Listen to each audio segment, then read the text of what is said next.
Muy buenas noches, comenzamos Cambios en este domingo. Muchas gracias por permitirnos una hora de su domingo.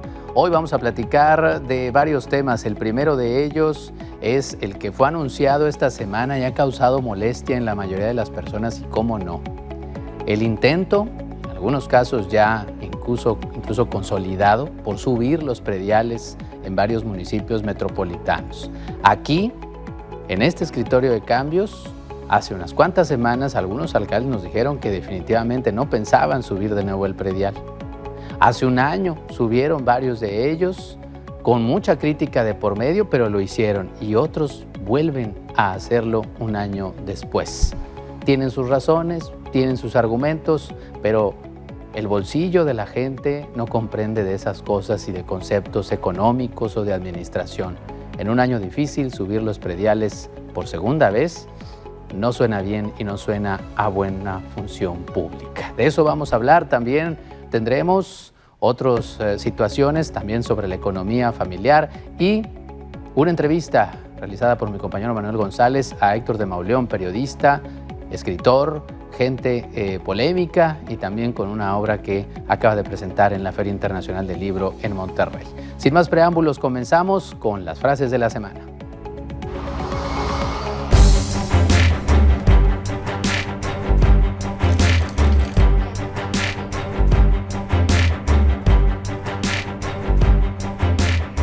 Lunes, para iniciar la semana, el secretario de Gobernación arremetió contra Nuevo León. ¿Saben ustedes que Nuevo León, donde por cierto es un gobernador emanado de Movimiento Ciudadano, no tiene policía estatal? Hay un organismo que se llama Fuerza Civil. ¿Y sabe para qué utilizan a los policías de esa Fuerza Civil? Los utilizan para que estén de guardias en los Oxxos. Pero mientras Adán Augusto lo ataca, al gobernador le quita el sueño otra cosa. Y yo decía, híjole, pues ya quisiera yo ser presidente y tener ese presupuesto de 6 billones de pesos con B para restablecer el servicio, porque como gobernador el presupuesto que tengo va a estar bien carancho. La sorpresa, resulta que se ocupan casi 2,000 millones de pesos para salones. Que tenemos 1,369 aulas prefabricadas, muchas muy mal terminadas, en 303 inmuebles. Transformar estas aulas en construcción de aulas bien, no prefabricadas, implicaría más de 1,964 millones de pesos. Lo que para nada es sorpresa es el noviazgo entre PRI y PAN, que se enfila rumbo al matrimonio. Hay que esperar los tiempos. Ahorita mi función es como secretario de enlace legislativo en todos los congresos locales del país. Precisamente ayer estuve en la reunión plenaria en la Ciudad de México. Y bueno, hoy aquí hay que hacer sinergia, hay que ver para adelante. Todavía no se acaba la crisis hídrica, pero el gobernador ya anda prometiendo parques de agua. Vamos a integrarlo todo en un gran parque metropolitano que va a convivir con el Estadio de los Rayados, y ese va a ser el centro del FIFA 2026 en un gran parque de agua, para demostrarle al mundo que aquí en Nuevo León resolvimos la crisis. Se multiplican los casos de bullying, acoso y violencia en las escuelas. Y reprobamos rotundamente actitudes como las que se presentaron en las instalaciones de nuestro plantel antes mencionado. Hemos ya establecido contacto con la familia del estudiante que fue agredido e iniciado una investigación de los hechos, sobre todo para que se apliquen las sanciones que corresponden de acuerdo a nuestro reglamento escolar. En temas nacionales, Gatell vio con recelo la demora en la emisión del reglamento antitabaco. Básicamente ha habido presiones, nos parece que externas al gobierno, y se ha burocratizado. En la CONAMER, la Comisión Nacional de Mejora Regulatoria, un tiempo inusualmente largo del proceso de consulta. El que reapareció fue el expresidente Fox y se puso los guantes contra el secretario de Gobernación. Está jodido y así no va a llegar a presidente. Está bien mariachi el tal Augusto. Mal hace siendo secretario de Gobernación, estar discriminando, estar seleccionando, estar mencionando a los otros partidos políticos, a los otros gobiernos. Promete la Sedena evitar el fenómeno cucaracha entre Nuevo León y Tamaulipas. Fortalecer acciones en los límites con Nuevo León, en San Luis Potosí y en Veracruz. Son estados que también tienen problemática delincuencial y que pues la coordinación de acciones con estos estados va a ser importante para que los delincuentes no sientan la seguridad de moverse a uno u otro estado. México recibe 1.742 venezolanos por título 42, confirma Marcelo Ebrard. Pues darles oportunidades, que ellos nos digan si quieren estar en México. Las opciones de México, ¿cuál sería? Decirles en el puerto, no te admito. Imagínate el problema que tendríamos en el puerto.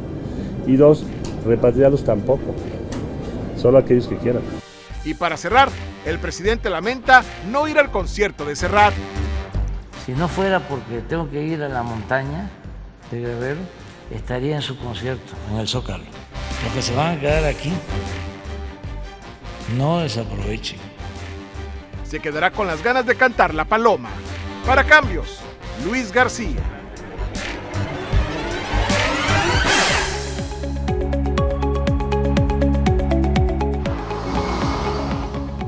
Bueno, ¿para qué sirve el predial? ¿Por qué los alcaldes recurren como primer recurso para obtener dinero o como primera opción para obtener los recursos que necesitan para administrar? Bueno, pues se supone, en teoría, que es una manera de hacer que subsistan las arcas municipales, que se cumplan con los servicios y las necesidades de una manera justa. Pero bueno, así han vivido algunos de los alcaldes. ¿Para qué sirve o cuál es el deber ser? Vamos a escuchar.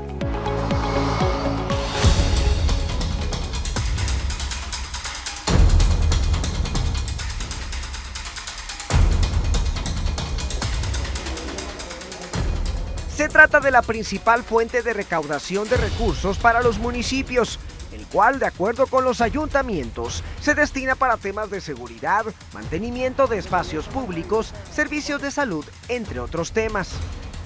Es el impuesto predial, en donde, dicho sea de paso, algunos municipios como San Pedro, Santa Catarina, Escobedo y Santiago alistan un incremento significativo para el 2023. El equipo de Cambios consultó lo recaudado hasta el momento por este concepto a los municipios metropolitanos, teniendo como resultado lo siguiente. El municipio de Monterrey ha recaudado por impuesto predial hasta el momento 1.358.221.328 pesos con 22 centavos. Esto representa el 16.69% de sus expedientes. El municipio de San Pedro Garza García ha recaudado 803 millones de pesos, los cuales argumentaron se ha aplicado en alumbrado público, recolección de basura, pavimentación y seguridad pública. Por su parte, el municipio de San Nicolás ha recaudado 367.500.000 pesos en sus valores catastrales, bacheo y limpieza, renta de maquinaria para servicios públicos y servicios generales, es en lo que se ha utilizado. En el caso del municipio de Guadalupe, se ha recaudado un total de 352 millones de pesos, también aplicados en servicios públicos, seguridad y atención a grupos vulnerables. Apodaca ha recaudado 344 millones de pesos, esto representa un 49% del total de los expedientes de los ciudadanos de ese municipio. Mientras que el municipio de Escobedo ha recolectado 155.430.435 pesos, aplicados en la recolección de basura, bacheo, alumbrado público y equipamiento en áreas de seguridad. Para el caso de Santiago, se ha recaudado 94.347.988 pesos, aplicados en servicios públicos, en áreas de seguridad y apoyos sociales. El municipio de San Pedro Garza García alista un golpe al bolsillo del ciudadano con un alza del 13% del impuesto predial distribuidos en 2 años, bajo la justificación de que estos recursos se destinarán a la operación de la ciudad. Y preste atención porque también para el próximo año, el municipio de Escobedo planteó una actualización en sus valores catastrales para comercio e industria de un 45% más. Santa Catarina aplicaría a casa habitación un alza del 50% y en el área comercial e industria de un 30% más. Y en el caso de Santiago se implementarían actualizaciones en nuevos fraccionamientos entre 20 y el 50%.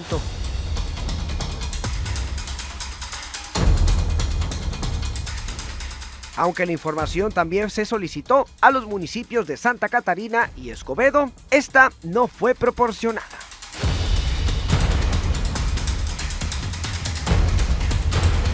Para Cambios, Eric Solheim Rocha.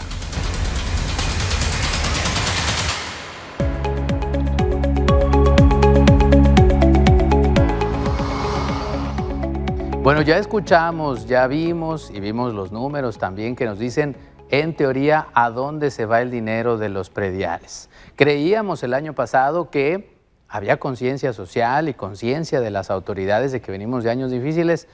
Cuando nos aumentaron el predial dijimos, bueno, pues se entiende, pero ya no va a haber otro el año que entra. ¿Quiénes subieron el predial? ¿Quiénes lo aumentaron el año pasado cuando empezaron sus administraciones? Pues ya vemos, Monterrey con un 19%, San Pedro aumentó y pretende aumentar otra vez, aumentó 25% el predial, Guadalupe un 49%, esta vez no va a aumentar Guadalupe, de acuerdo con lo que ellos mismos confirman. Santa Catarina ya había aumentado, aumentó un 30% el impuesto predial y Escobedo un 30%. Esos son los municipios que aumentaron el predial para este año que estamos todavía, que es el 2022.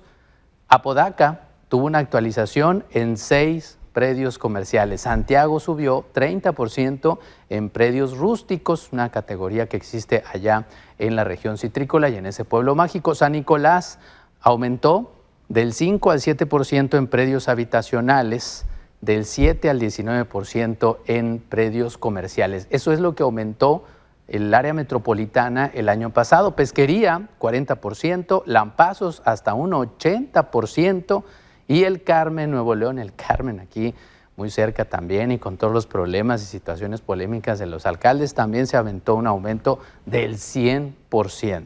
Eso fue para comenzar las administraciones. Esos son las decisiones y los aumentos hacia este 2022. Ahora vamos a ver qué es lo que pretenden algunos municipios aumentar esta vez en pleno año difícil, cuando la canasta básica ha subido tremendamente y una inflación que ya roza los 2 dígitos, una situación tremenda la que vive la gente hoy en día. Y aún así, ¿quiénes son municipios que buscan aumentar el predial para este 2023? Santa Catarina, entre el 25 y el 50% para casa habitación y 30% para las industrias. Santa Catarina, un municipio que se supone está avanzando y se lleva muy bien ahora el alcalde con el gobierno del estado. Bueno, en medio de todas las polémicas y las cosas y las altas necesidades que tiene Santa Catarina, pretenden aumentar de nuevo a la gente que ahí vive. En Escobedo, Nuevo León, entre un 30 y un 45% para zonas industriales y comerciales de alta plusvalía. Ese es el aumento que pretende Escobedo, Nuevo León. ¿Quién más puede o quién más dice? Bueno, ¿de qué puede? Puede San Pedro. Puede porque el Cabildo, a final de cuentas, ya se lo está autorizando. 13% en 2 partes, un 6.5% en el 2023 y un 6.5%, de una vez ya lo aprobaron para que se coman la polémica del año que entra, en el 2024. Santiago, Nuevo León, de un 20 a 50% en nuevos fraccionamientos, o sea que el que construya, que vaya, que está creciendo Santiago hoy día, deberá poner más dinero, entre el 20 a 50% en nuevos fraccionamientos. ¿Qué falta? Pues el aval en el Congreso local. Eso es lo que falta para que sean posibles estos aumentos. En algunos casos va muy avanzado, en otros es palo dado y ni Dios lo quita. Vamos a una pausa y después de la misma vamos a regresar para platicar desde otra esfera cómo se ven las cosas en el asunto económico de las familias. Vamos a platicar precisamente con un especialista para ver en medio de qué entorno complicado se dan estos aumentos desconsiderados de los alcaldes. Volvemos.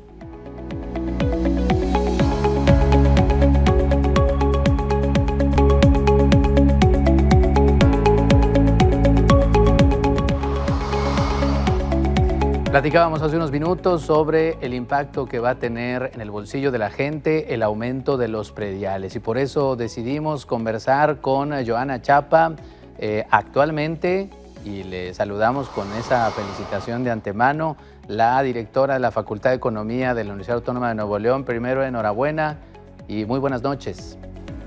Hola Víctor, ¿qué tal? Buenas noches. Muchísimas gracias por tus palabras y la felicitación. La verdad estoy muy contenta con esta nueva encomienda y pues aquí estoy a tus órdenes para poder platicar con ustedes con respecto al tema del impacto del predial, así como de los diferentes impuestos que tú quisieras que comentemos. Johanna, la mejor manera, y por eso recurrimos a usted, de explicarle a la gente el impacto económico que tendría, y también a las autoridades que están tomando estas decisiones, el aumento en cualquier impuesto y en específico en los prediales, ha aumentado el transporte y otras cosas.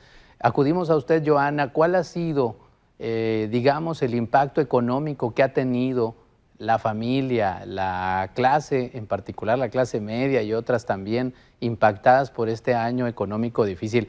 ¿Qué datos podemos tomar para que la gente tenga una idea de cómo de enero al actual mes de octubre las cosas han ido mal? Mira, Víctor, primeramente este año se ha caracterizado por un incremento muy fuerte en los precios. La inflación ha estado en niveles que no se habían visto desde hace 20 años. Entonces, de hecho, en el Centro de Investigaciones Económicas nosotros seguimos el precio de 151 genéricos mes a mes. Y lo que te puedo comentar es que en este mes de septiembre, la inflación anual, el incremento en los precios que se observó de septiembre del 2021 a septiembre del 2022, se ubicó para la familia regia promedio en 9.7% y para la familia del estrato bajo y marginal en 10.5%. Entonces estamos hablando de que la inflación le ha pegado más a los que menos tienen. Los productos en los cuales ha habido un incremento más fuerte y que ha generado a su vez que pierdan más poder adquisitivo las familias son lo que es la energía eléctrica, el gas, la gasolina, el bistec y la milanesa de res, lo que es el aceite vegetal, los refrescos y lo que viene siendo el agua potable. Ahora bien, ¿por qué estos productos, estos servicios se han incrementado? Tú puedes notar que al principio de la lista se encuentran los energéticos. Esto obviamente es resultado de la guerra entre Rusia y Ucrania. Siempre que hay una guerra, todo lo que viene siendo los energéticos se encarecen. Y más hablando de que dentro de la guerra está involucrado un país que es uno de los principales proveedores de lo que viene siendo petróleo y gas natural para Europa. Ese es uno de los puntos. El agua potable, obviamente, esto es resultado de los problemas que hemos tenido de sequía en el norte del país, especialmente en nuestro estado. Y finalmente, la parte de lo que es el aceite vegetal, la milanesa y el bistec, sí hemos notado que en los últimos meses han tenido este tipo de comportamiento. Generalmente esto se debe a que debe de estar encarecido o debe de ser, en términos relativos, debe de haber menos de él en los mercados y por ello sube de precio. Adelantándonos un poco, Johanna, los indicadores, cómo se ven hoy día el panorama de México, de los Estados Unidos y de otros países que tienen un impacto global en la economía de la gente. ¿Cuándo podemos esperar que mejoren las cosas? O vaya, ¿qué vemos próximamente en el 2023 en cuanto a la economía de la gente y la economía familiar en particular, Johanna? Con gusto, Víctor, te comento que todavía a nivel nacional las cosas se ven complicadas. En el primer año de la pandemia, que fue el golpe más duro, el PIB de México cayó un 8.06%. Para el 2021 tuvimos un incremento de un 4.8% y en 2022, según los pronósticos del Centro de Investigaciones Económicas, cerraríamos con un crecimiento de un 2.28%. Esto nos indica que si sumamos los crecimientos del 2021 y 2022, no compensan la caída que se tuvo en el 2020. Entonces, a nivel nacional, según nuestros pronósticos, aún vamos a seguir por debajo de los niveles prepandemia para el cierre del 2020. En el caso de Nuevo León tenemos buenas noticias. En Nuevo León, en el primer año de la pandemia, la caída en el ITAE fue de un 7.69%, después en el 2021 crecimos un 6.68% y estamos pronosticando el Centro de Investigaciones Económicas que cerraremos en 3.48% de crecimiento para este 2022. Si sumamos los crecimientos del 2021 y del 2022, ya estaríamos superando la caída que se vivió en el 2020. Entonces, nosotros sí, Nuevo León cerraría con niveles por encima de la pandemia, antes de la pandemia. Entonces esto pues son buenas noticias, además que el crecimiento en el empleo ha sido constante. De hecho, hemos tenido los primeros lugares a nivel nacional en cuanto a lo que es la generación de empleo formal. Esto son buenas noticias para todos los regiomontanos, pero sí debemos de tener en cuenta que pues la inflación ha estado muy alta. Entonces, como que sí vamos a tener una mejora en ingresos en promedio, pero la inflación ha estado creciendo a tasas mucho más altas que lo que estamos recuperando en incremento en ingresos. Entonces sí debemos de ser cautos en todo lo que viene siendo nuestros gastos, tener cuidado con nuestros recursos, cuidar nuestro ingreso, hacer presupuestos para que podamos tener una calidad de vida y que podamos disfrutar de todo lo que y tener todo lo que necesitamos las familias regias. Por último, creemos, Johanna, que es importante además ir a las propuestas o a las ideas. ¿Qué recomendarle a la gente? ¿Cómo debe cuidarse, cuidar su economía familiar y prepararse para el impacto de nuevos aumentos y de un escenario complicado económicamente en este 2023? ¿Qué recomienda, Johanna? Sí, Víctor, con mucho gusto. Yo creo que lo que es súper importante es hacer un presupuesto. Tener bien claro cuáles son las necesidades básicas de la familia, los gastos más importantes, que generalmente son alimentos, lo que son los servicios, agua, gas, luz, que son vitales para la calidad de vida de la familia, la parte de lo que son las colegiaturas de los niños y las niñas. Todo esto yo creo que es, primero que nada, tener bien calculado cuánto es lo que se necesita mes a mes. Controlar mucho las compras por impulso, también tener mucho cuidado cuando salen de compras los fines de semana, que sale leyendas en las tiendas en general, que ponen que son compras a meses. Tener mucho cuidado si son a meses sin intereses o que son meses pero que están cobrando una tasa de interés fija. Tengan muchísimo cuidado con eso, es muy diferente. Siempre estar bien atentos a esos temas porque se pueden meter en problemas si ustedes consideran y dicen, ay, pues voy a comprar esto a 12 meses, no me van a cobrar intereses, y que al final de cuentas no era sin intereses, sino que era con tasa fija, y entonces pues ya están completamente ustedes fuera, o eso está fuera de presupuesto y les puede causar un daño a su estabilidad financiera. Pues de nuevo felicidades, Johanna, y muchas gracias por ser asidua participante, colaboradora de nuestros espacios informativos y en especial también de Cambios. Esperemos seguir, aunque tenga las nuevas tareas, contando con su valiosa aportación. Gracias y muy buenas noches. Víctor, muchísimas gracias, pues yo encantadísima. La verdad ha sido todo un placer estar contribuyendo con ustedes, platicando de temas económicos. Siempre cuenten conmigo. Un abrazo muy fuerte y que tengan una linda noche.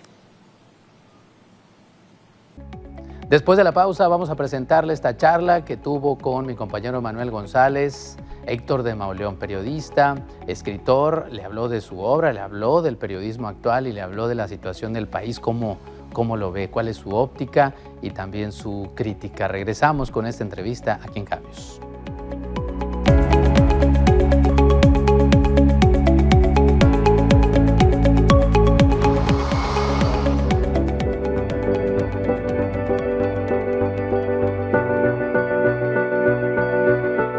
Héctor de Mauleón es autor de los libros Roja Oscuridad, La Perfecta Espiral, Marca de Sangre, Comunada en el Mundo y los libros de crónicas El Tiempo Repentino y El Derrumbe de los Ídolos, además de la antología Ángel de Campo. Fundó y dirigió los suplementos culturales Postdata y Confabulario. Actualmente es subdirector de la revista Nexos. En 1989 se inició en el periodismo. Desde entonces ha relatado el pasado y el presente de la capital mexicana en los diarios y revistas más importantes del país. Héctor de Mauleón platicó para Cambios de El secreto de la noche triste, el primer thriller novohispano de la literatura mexicana, que nos lleva por callejones donde la muerte aguarda sin apellido y el misterio de un mapa perdido, un homicida oculto y un profeta ciego reviven la leyenda de un tesoro que remueve la bruma que cubre nuestro pasado. Esto es lo que charló con su servidor, Manuel González.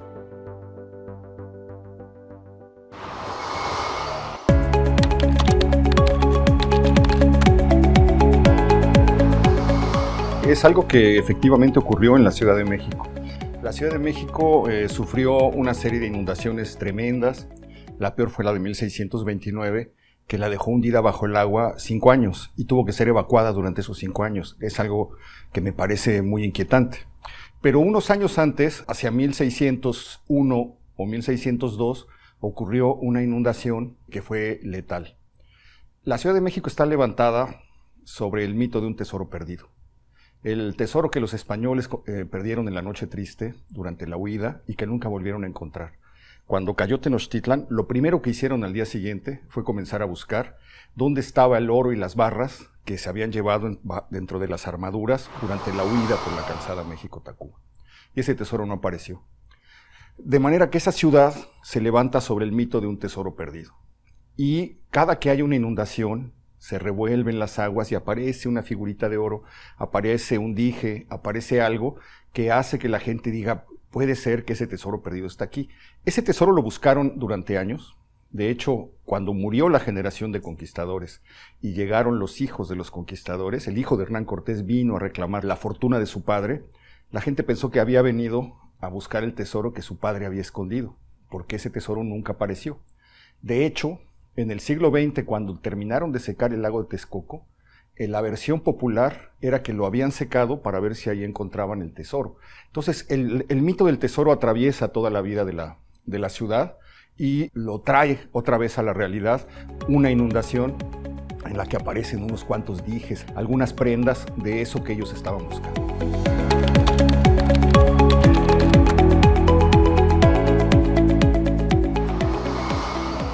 Es una cosa que la Ciudad de México me regaló, porque yo soy uno de los niños de la generación del metro. Yo vivía a unos pasos de la calzada México-Tacuba por donde huyeron los españoles esa noche de 1520. Vivía a unas puertas de ese lugar y cuando empezaron a hacer el metro y a levantar el pavimento y a hacer túneles, comenzaron a aparecer cosas que los españoles habían perdido en la huida.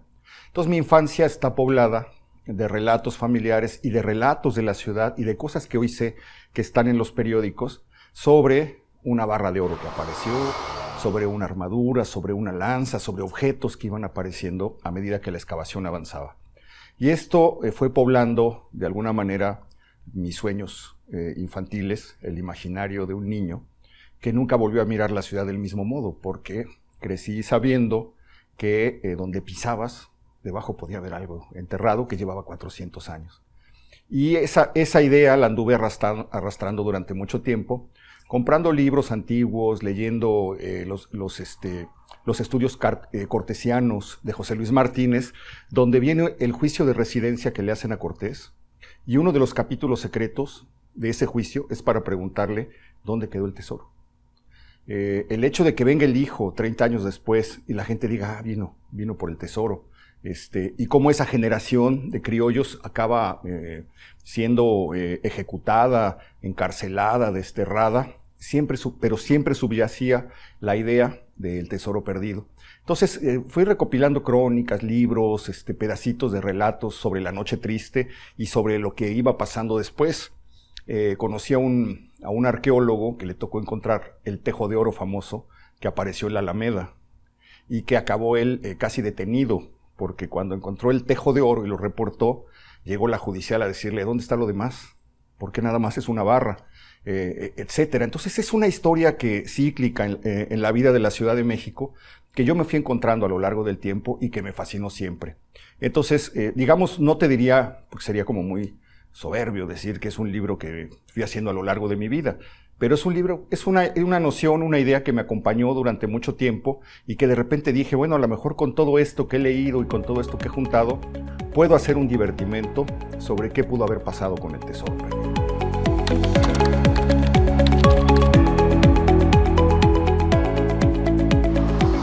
La misma historia te da la forma. ¿no? Un tesoro perdido y una sociedad, un país, una ciudad buscándolo, te da para hacerlo. La otra cosa que me parece también muy interesante es cómo el tesoro no aparece jamás. O sea, es perfecto, porque hasta la fecha lo siguen buscando y hay gente que cree que está enterrado en una cueva, que probablemente lo van a encontrar. Hay una tienda en la colonia Roma de la Ciudad de México que renta detectores de metal. Y todos los fines de semana los detectores, tiene como 200, se agotan. Porque hay gente que todavía hoy cree que en la Ciudad de México hay tesoros enterrados y que los van a encontrar y que vienen probablemente de doblones virreinales o probablemente del oro que la revolución fue enterrado para que no lo encontraran los revolucionarios, etc. Entonces hay una cosa que es muy sugerente en la historia de la conquista, porque es el momento de la historia de México más cargado de cosas como oníricas, de cosas como mágicas. Hay un nigromante que viene con Cortés y que le echa la suerte.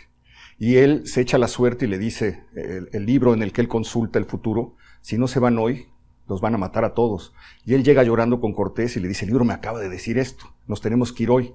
Y salen precipitadamente y en ese momento pierden. Entonces todo va dando elementos para que puedas escribir una novela, digamos, en clave policíaca, aunque no sea una novela en clave policíaca, porque en realidad lo que terminó siendo El secreto de la noche triste es una crónica de la Ciudad de México en el año 1600.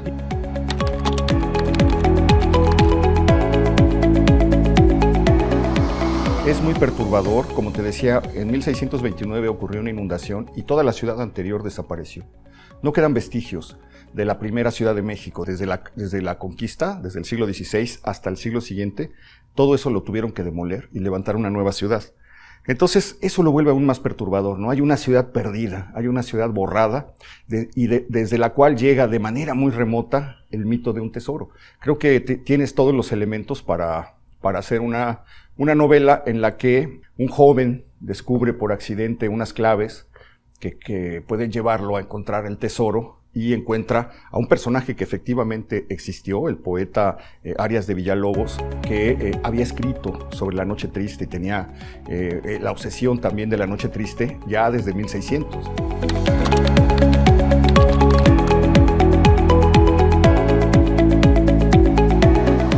Es una novela que está muy trabajada porque lo que yo quería es que sonara al siglo XVI sin usar arcaísmos. Y eso me costó un poco de trabajo.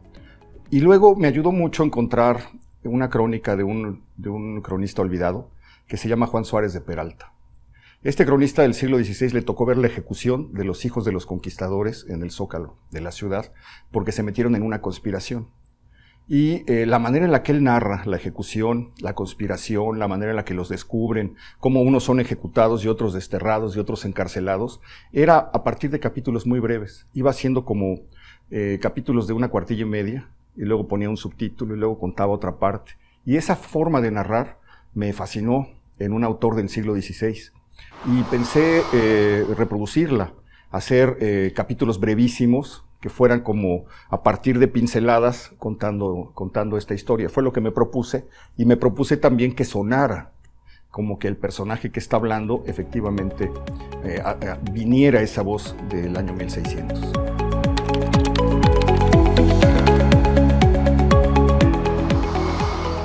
Fue completamente... Esta novela yo ya la daba por muerta. Salió en el 2009, le fue más o menos bien, vendió 8,000 ejemplares y ahí quedó. Yo seguí adelante haciendo otros libros, nunca pensé que tuviera una segunda oportunidad. Un día tocaron el timbre de mi casa, fui a abrir, venía un sobre, dentro del sobre venían unos libros, lo cual no es raro porque me mandan muchos libros de editoriales diversas, y entonces los abrí y de repente me llevé 2 sorpresas. La primera sorpresa es que ahí estaba El secreto de la noche triste, recién editado. Y la segunda, que era Seix Barral, la legendaria editorial. Entonces, esa tarde fui absolutamente feliz porque la verdad no me lo esperaba. Fue un gran regalo, una gran sorpresa que hizo el editor de Planeta.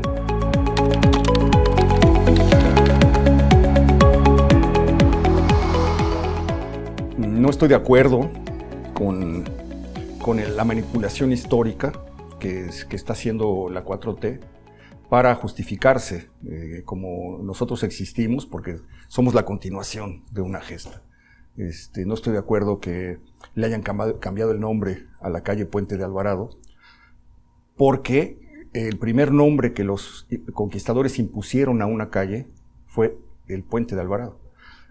Cuenta Bernal Díaz del Castillo que un año después de la caída de Tenochtitlan estaba un grupo de conquistadores hablando y dijeron, ¿sí será cierto que Alvarado logró saltar ese canal con una garrocha? A ver, vamos a ver. Fueron a ver y dijeron, pues no hay manera, es tan ancho este canal que no hay manera de que él hubiera podido saltar. Y dice Bernal, y si saltó, no nos dimos cuenta porque todos estábamos preocupados, fíjate qué importante lo que dice, todos estábamos preocupados huyendo, tratando de salvar la vida. Entonces, Puente de Alvarado es el primer lugar que ellos ubican y dicen, vamos a donde el Puente de Alvarado. Es la primera calle nombrada en la ciudad, es la calle más antigua. Y además, el propio Bernal lo está diciendo, le ponen ese nombre porque se refiere a una huida, a la única victoria que tienen los mexicas en ese proceso sobre los españoles. Y ellos lo quitan como si fuera un agravio, una cosa de malentender, de usar de manera políticamente correcta las cosas para actualizarse, cuando lo que están destruyendo, lo que están pretendiendo destruir, porque yo creo que la gente le sigue diciendo Puente de Alvarado, es destruir un lugar de la memoria. Y un lugar de la memoria no está en poder de unos gobernantes que llegan 6 años y se van a ir y nadie se va a acordar de ellos. Un lugar de la memoria es un lugar que perdura 500 años, como han perdurado otros lugares de la Ciudad de México. Los gobernantes creen que son dueños de la memoria y del pasado. Han cometido ese error muchas veces. En el Porfiriato quisieron quitarle los nombres a las calles de la ciudad, los nombres que llevaban 400 años, para ser modernos y ponerles como en Nueva York, Norte 2, Oriente 53, se lo pusieron a la Ciudad de México. Duró casi 8 años ese despropósito. Durante esos 8 años la gente no supo dónde vivía. La gente seguía diciendo, vivo en el Puente del Cuervo, vivo en la Puerta Falsa de Santo Domingo, vivo en Corpus Christi, vivo en los nombres que la ciudad había arrastrado 4 siglos. Se dieron cuenta de tal despropósito que era imposible luchar contra eso, que las volvieron a quitar y les devolvieron sus nombres originales. A veces uno pasa por el centro y encuentra esos despropósitos, encuentra el nombre antiguo de la calle, calle del Hospital Real, y luego abajo Oriente 53, otra placa, y luego atrás otra, Isabel la Católica. Entonces, las ciudades tienen memoria, y esa memoria la construye la gente, no la construyen ni la imponen los gobernantes. En ese sentido, pues me parece un despropósito, pero además estoy seguro, que así como muchos le seguimos diciendo San Juan de Letrán, 35 años después al eje central, le seguirán diciendo Puente de Alvarado porque tiene 500 años llamándose así, no tiene ningún derecho sobre el nombre de la calle.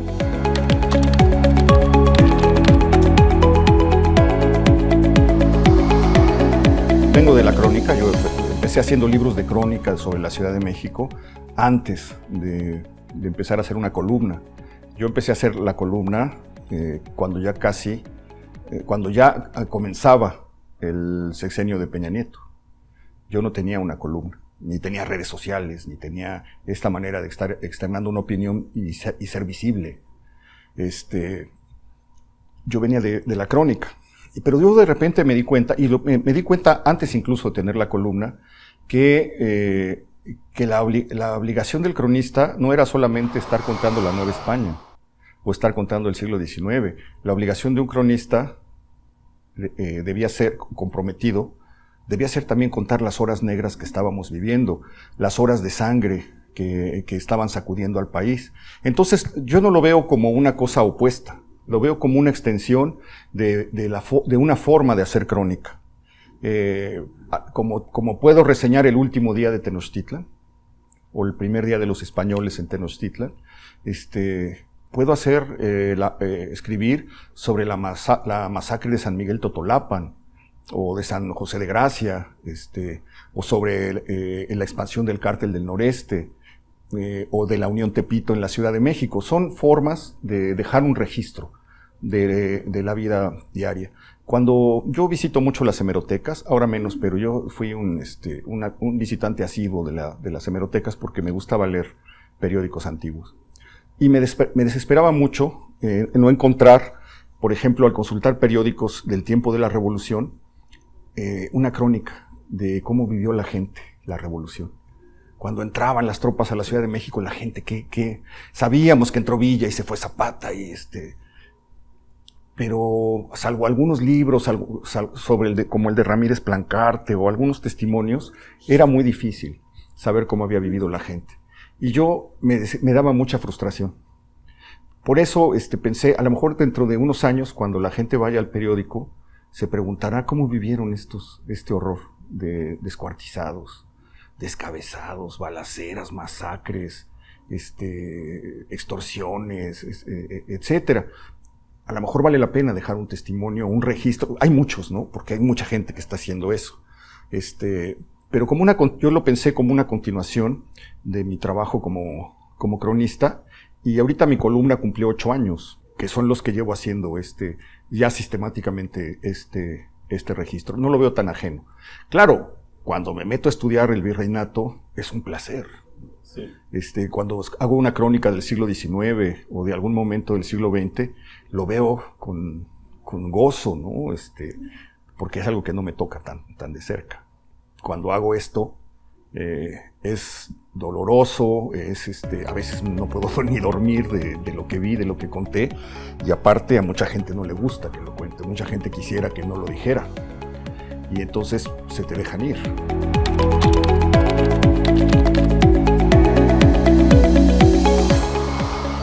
No siento que haya estado en riesgo.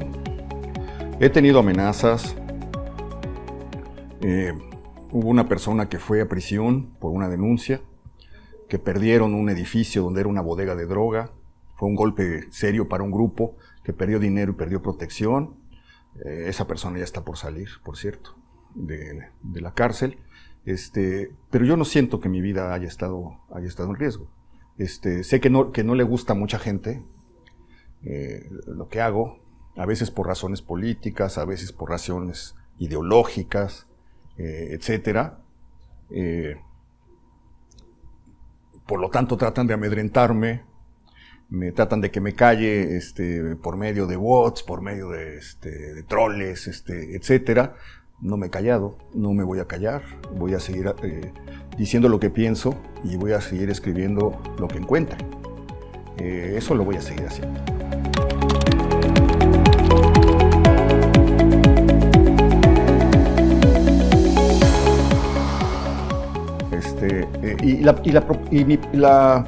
La función de la pluma que yo quiero ejercer no es la de herir, es la de revelar, la de contar, la de comunicar, la de denunciar, no la de lastimar directamente a nadie. Ahorita son tiempos de odio, y de tiempos de mucha gente que quiere lastimar a otra. Pero yo no creo que la función mía sea herir, ¿no? Eso está muy bonito porque se refiere a una ciudad muy pequeña donde el chisme cundía y en una sociedad pues donde no había redes, las redes sociales era el chisme, sí, ¿no? Entonces es una frase muy bonita, pero muy, bueno, es cierta. En la actualidad la lengua sigue siendo un instrumento muy peligroso. Pero yo no quisiera que ese fuera el instrumento mío. La verdad, creo que la crónica sirve para develar, para explicar, para mostrar, para, en su caso, denunciar, ¿no? Y sobre todo, para no olvidar. Esa es la verdadera función de la crónica, que la memoria se pueda regenerar, que se sostenga, que haya un referente que se quede en un libro.